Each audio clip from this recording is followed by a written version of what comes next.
project is small enough that you can use scrap fabric to cut out your pieces, or about a 6 by 10 inch rectangle is big enough to cut out any of the 3 sizes. You're also going to want a keyring, and if you're making the elastic pocket, you're going to want about 2.5 inches of elastic. The elastic I'm using today is a 1/4 inch wide, but 1/8 of an inch would probably work as well. For this project, you also want to make sure that your fabric is not directional. That means if you turn it upside down, it doesn't look upside down. If your fabric had a print such as words or letters, there may be places on the project where the words would be upside down if you use this pattern. So non-directional fabric, it can go any way. That's the best type of fabric to select. The first thing you want to do is go to my website and print out the free pattern, which is linked below. On the pattern, there are 3 different sizes. The narrow and regular sizes are great for these small little items, such as lip gloss or this 5 milliliter spray bottle, which is great for perfume and hand sanitizer. The narrow is just a little bit tighter fit than the regular. It may take a bit more effort to get it in and out, but it's less likely to fall out as well. Today I'm going to be making the narrow fit for these size containers. You can also decide if you'd like to make the shorter version or the longer version. It's up to you. I like to use the shorter version for both of these. The wide fit with the elastic pocket works great for this size of container. This is a 1 ounce flip top bottle that I got on Amazon. So below I'll have the links to both the little spray bottles and the flip top bottles that I purchased for this project. So let's go ahead and start. First, take your fabric and turn it right side down. Then you're going to trace your pattern pieces onto the back. You do want to be as exact as possible, so make sure that you're using a precise writing tool, something with a really fine tip. This project is so tiny that even a slight error could be noticeable. So take your time, go slow, and be really exact when you're doing this. So I'm going to trace this.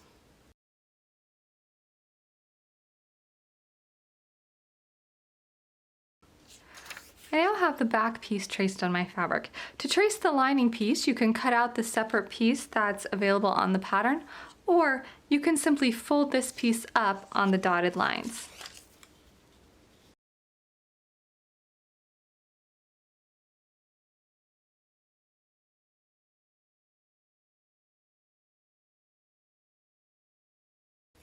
All 3 of my pieces have been traced. You need a back piece, a lining piece, and a pocket piece.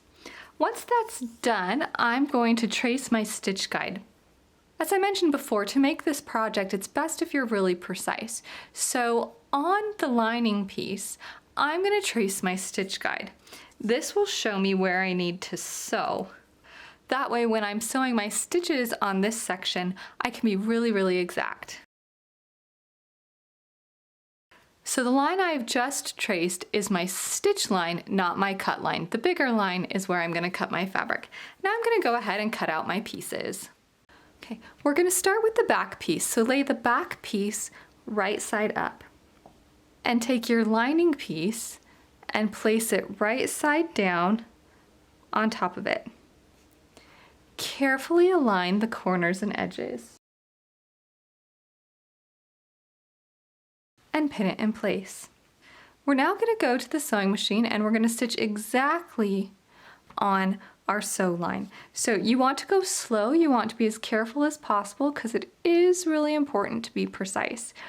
Because of that, I'm going to reduce my stitch length to 2.0 while I'm sewing this part. This step is the same no matter which size of keychain you're making.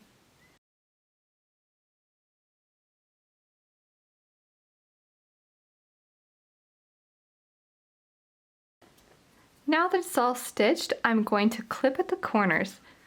On each of the corners, 1, 2, 3, 1, 2, 3, I'm going to do a little clip which will help the fabric turn when I get to that point. I'm also, after I do my clips, I'm going to go ahead and I'm going to trim the seam allowances to 1/8 of an inch. That means I'm going to cut them in half. You still don't want to get super close to your stitches, but just make the seam allowance half the size. So first I'm going to cut my clips. Take care not to cut your stitches.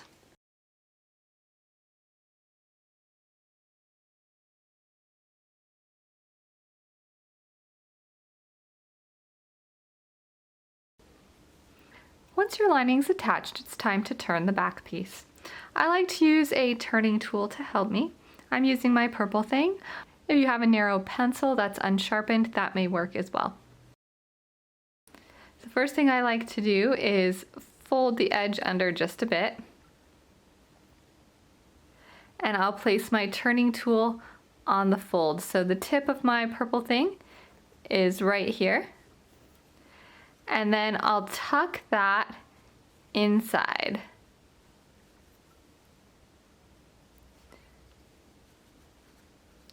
And gently wiggle it up. Once you feel it move past the corner, you can turn down the top side and pull that over.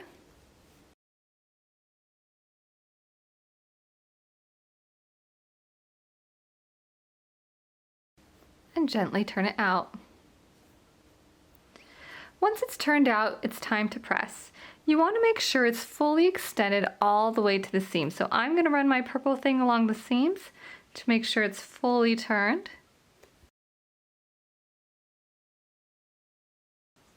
When pressing, what you want to be super careful of is the corners. You want them to be right angles, like a square. I like to take my silicone spatula, which won't melt, and put it in the corner so that it makes my 90-degree angle. And then I'll give it a good press. And move my spatula out of the way. And I'll do the same on the other corner. Pull it out. And slide my spatula under and press. Do the same on the other side.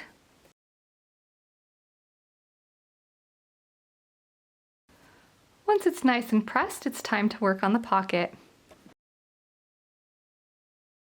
To make the flat front pocket, like you'd have on the lip gloss size pouch, take your fabric rectangle and fold it in half. Make sure the wrong sides are together and press. Now we're going to go to the sewing machine and we're going to stitch across the folded edge with 1/8 of an inch top stitch. I'm using a stitch length of about 3 or 3.5. Now I'm going to press it again. Now take your back piece and lay it right side up. Then take your pocket piece and lay it over the side that you want to be the front. You want to make sure that the folded edge of the pocket aligns with the two corners here. It's more important to line up this edge than this edge. If you need to, you can trim the bottom a bit, pin in place, and baste around the edge with 1/8 of an inch seam allowance.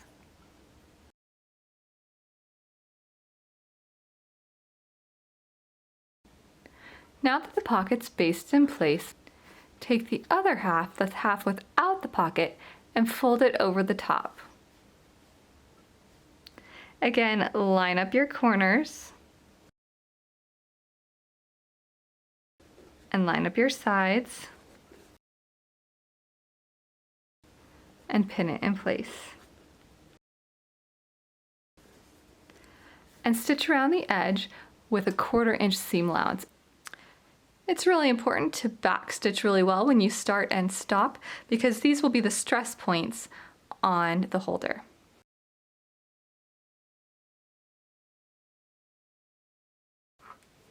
Clip the 2 bottom corners. You can also trim the bottom to 1/8 of an inch if you like. And let's turn it right side out. Place your finger inside the pouch, in between the pocket and the fabric that's going to be the back. Pinch it at the bottom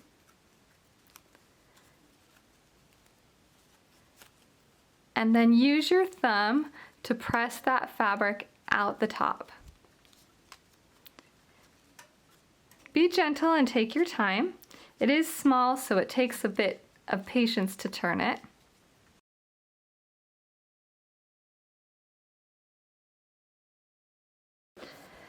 If when you turn it, you find you're looking at the wrong side of the pocket, just go ahead and flip the pocket over to the other side. Our last step is to close this section here, because we don't want to put anything in there. That's just our loop for our keyring. What you want to do is pinch this closed and stitch through the 2 layers of the handle right above the pocket line. You can draw yourself a line if you want. It does look better if you make sure it's really straight. So I'm going to stitch just a 1/16 of an inch above the edge of the pocket. So I'm not actually going to catch the pocket fabric. I'm just going to sew above it, and that will hold my 2 handles together. Since I prefer it if these stitches aren't super visible, I've made sure I have coordinating thread in my sewing machine for this step. Also, since the fabric is quite thick, I'm going to use my purple thing to help me guide the fabric. It's also helpful if you don't start at the very edge. If you start a little bit beyond the edge, about 1/4 of an inch, and then backstitch, that tends to work best.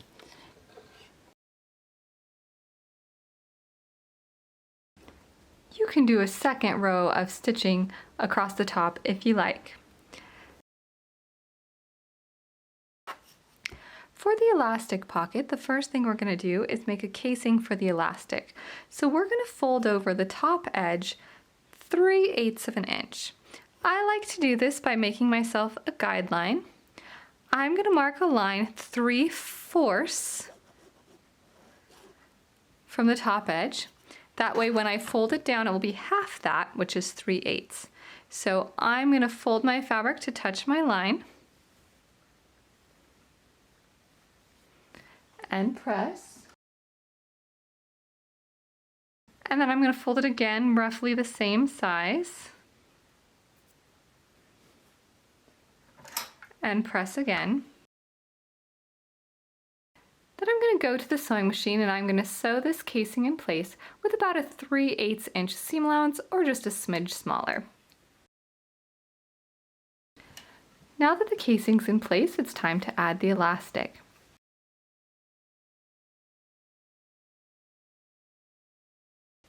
So I'm going to take a safety pin, a real skinny one, and poke it through the end of the elastic.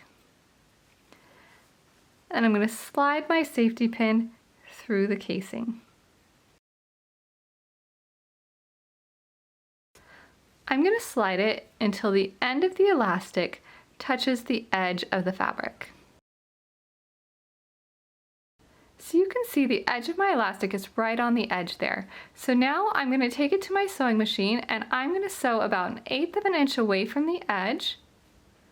And I'm going to backstitch really well to hold that elastic in place. Then pull the safety pin the rest of the way out. Slide the fabric towards the edge that you've already sewn. Remove the safety pin and slide the elastic back just far enough to match up with the edge of the fabric, and then sew this side with 1/8 of an inch seam allowance.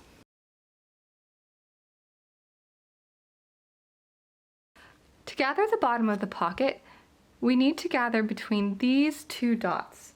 So what I like to do is, on my pattern piece, is I just use a pin and poke a hole at the dot, lay it on top of my fabric, and then mark the placement of those dots.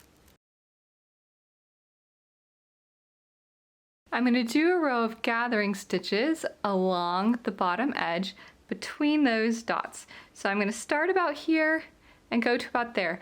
I'm going to use a 1/4 inch seam allowance, or just a little bit less. And because it's a gathering stitch, you want to use a long stitch length, so usually anywhere between 4 and 7 works.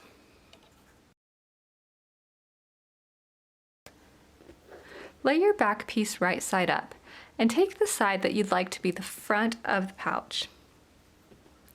Take your pocket piece and align the top edge of the pocket with the top corner and pin in place. Do the same on the other side.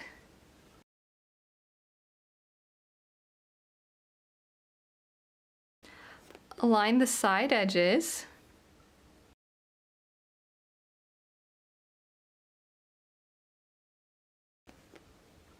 Now pull your gather strings until this pocket section fits nicely along the back edge. I like to pull a little bit from each side.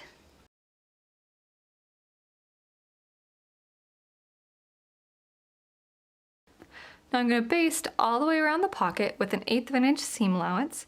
So along these 3 sides, I'm going to sew with the pocket on top so that I could arrange the pleats as I go if needed, and I'm going to use my purple thing to help me.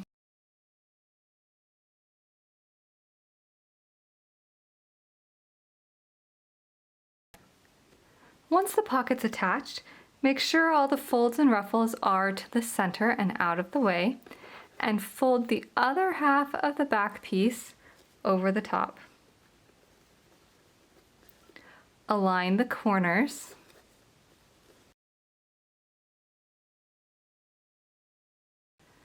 Sew around all 3 sides with the 1/4 inch seam allowance. Backstitch really well when you stop and start because those will be the stress points.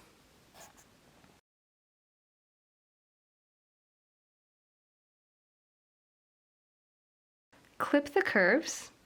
If you have pinking shears, this is a great place to use them. Take care not to get too close to your stitches.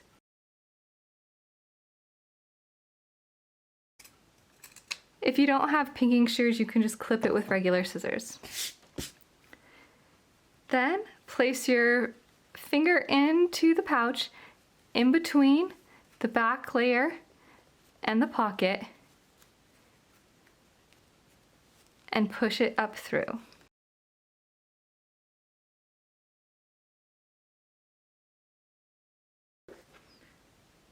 Check to see if you can see any of your basting stitches. If you can, go ahead and remove those.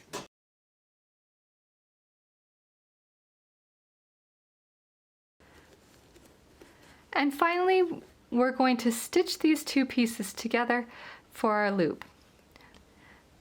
We're going to stitch just above our pocket edge, about an 1/8 of an inch or 1/16 of an inch above to hold those in place. When you're sewing, it helps, instead of starting at the very edge, to start about 1/4 of an inch in front of that and then back stitch, because sometimes the bulky fabric can be hard to start on. I also like to make sure I have coordinating thread in my machine for this step.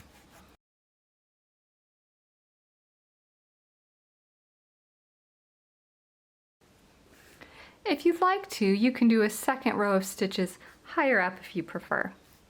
The last step is to add the keyring. Simply open it up and slide it through.